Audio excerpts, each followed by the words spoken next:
Hello viewers, আসসালামু আলাইকুম। অসংখ্য ধন্যবাদ সবসময় আমাদের সাথে থাকার জন্য। আজকে আপনাদের সামনে হাজির হয়েছি একটা ছোট্ট বিষয় নিয়ে কথা বলতে, এবং তা হচ্ছে অর্গাজম। অর্গাজম শব্দটার সাথে কম বেশি আমরা অনেকেই পরিচিত, আবার অনেকেই এই শব্দটি শুনে থাকলেও অনেকে এটা নিয়ে জানি না যে আসলে কি অর্গাজম বলতে কি বোঝায় বা অর্গাজম কিভাবে হয়। অর্গাজম আসলে কি? অর্গাজম মূলত দেখা যাচ্ছে যে নারী পুরুষ উভয়ের ক্ষেত্রেই আমরা বলে থাকি যে যৌন তৃপ্তির যে সর্বোচ্চ পর্যায়টি রয়েছে, অর্থাৎ একজন নারী বা একজন পুরুষ যখন তার যৌন চাহিদা মেটানোর জন্য বা যৌন তৃপ্তি যখন সে সর্বোচ্চ পর্যায়ে লাভ করে থাকে, তখনই তাকে মূলত অর্গাজম বলা হয়ে থাকছে।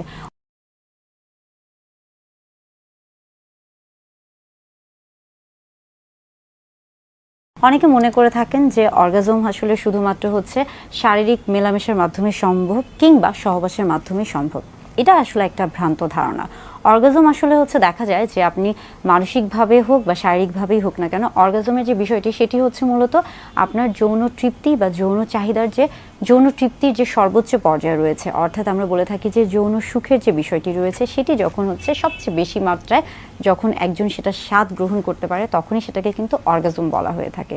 এটা এমন না যে এটার জন্য অবশ্যই আপনাকে শারীরিক সম্পর্কে জড়াতে হবে, অর্থাৎ আপনাকে এটার জন্য এমন না যে সবসময় সহবাসী করতে হবে, কিংবা আমরা বলে থাকি যে পেনিট্রেশনের যে ব্যাপারটা রয়েছে, যে অর্থাৎ যৌনই পথে পুরুষাঙ্গের যে প্রবেশ, এটা যে সবসময় এভাবেই যে অর্গাজম হবে বিষয়টা তা না।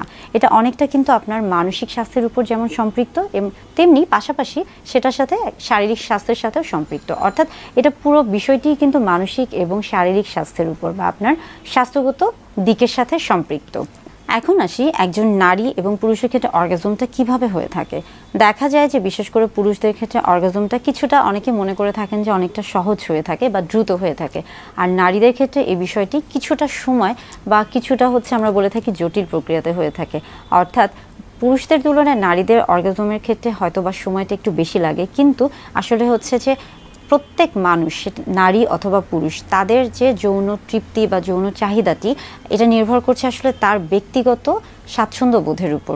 এক একজন এক একভাবে তার অর্গাজমকে অনুভব করে থাকে, বা এক একজন এক একভাবে অর্গাজমের যে স্বাদটা আছে সেটা পেয়ে থাকে। দেখা যাচ্ছে অনেকেই শুধুমাত্র লিপ কিসিং এর মাধ্যমে অর্গাজমের যে স্বাদ রয়েছে সেটাকে গ্রহণ করে থাকে। আবার অনেকের ক্ষেত্রে দেখা যাচ্ছে যে তার ক্ষেত্রে অবশ্যই শারীরিক একটা সম্পর্কের বিষয় কাজ করে থাকে, অর্থাৎ আমরা বলে থাকি যে যৌন উত্তেজনামূলক যে আমাদের শরীরের বিভিন্ন অংশ যে রয়েছে, এবং সেখানে যে যৌন উত্তেজনামূলক যে অংশগুলো, বিশেষ করে আমরা বলে থাকি যে ঠোঁটের ক্ষেত্রে বা হাতের ক্ষেত্রে বা শরীরের বিভিন্ন রকমের যে নরম স্পর্শগুলো রয়েছে, এই সবগুলোই কিন্তু অর্গাজমের ক্ষেত্রে এক এক ধরনের নিয়ামক হিসেবে কাজ করে থাকে, এবং এটা কিন্তু ব্যক্তি ক্ষেত্রে আলাদা। অর্গাজমের ক্ষেত্রে মূলত দেখা যাচ্ছে যে অনেকের ক্ষেত্রে কিন্তু পেনিট্রেশনের চেয়ে সবচেয়ে বেশি গুরুত্বপূর্ণ ফোরপ্লে।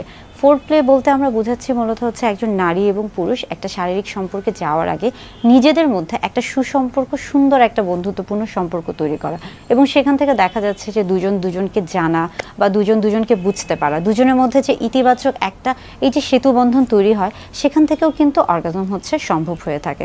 অর্থাৎ অর্গাজমের ক্ষেত্রে সবসময় যে শারীরিক সম্পর্কের প্রয়োজন বিষয়টা তা নয়, এটা কিন্তু অনেকটাই মানসিক এবং শারীরিক দুটো বিষয়ের সাথেই সম্পৃক্ত, এবং নারী পুরুষ উভয়ের ক্ষেত্রে অর্গাজম সম্ভব। এবং সেই ক্ষেত্রে অবশ্যই আমরা বলে থাকি যে হ্যাঁ, অর্গাজম যদি হয়ে থাকে সেক্ষেত্রে অবশ্যই একটা অন্যরকম অনুভূতি কাজ করে, বিশেষ করে শরীরের দিক থেকে হোক বা মনের দিক থেকেই হোক না কেন। দেখা যাচ্ছে যে অর্গাজমের পরে মানসিকভাবে একজন খুব স্বাচ্ছন্দ্য বোধ করে, এবং আরেকজনের ক্ষেত্রেও দেখা যাচ্ছে যে সেও স্বাচ্ছন্দ্য বোধ করছে, কিংবা বিভিন্ন রকমের শারীরিক দুশ্চিন্তা বা বিভিন্ন রকমের অস্বস্তি, এই যে ভাবগুলো থাকে, এই জিনিসটাও কিন্তু অনেক সময় অর্গাজমের মাধ্যমে দূর হয়ে যায়।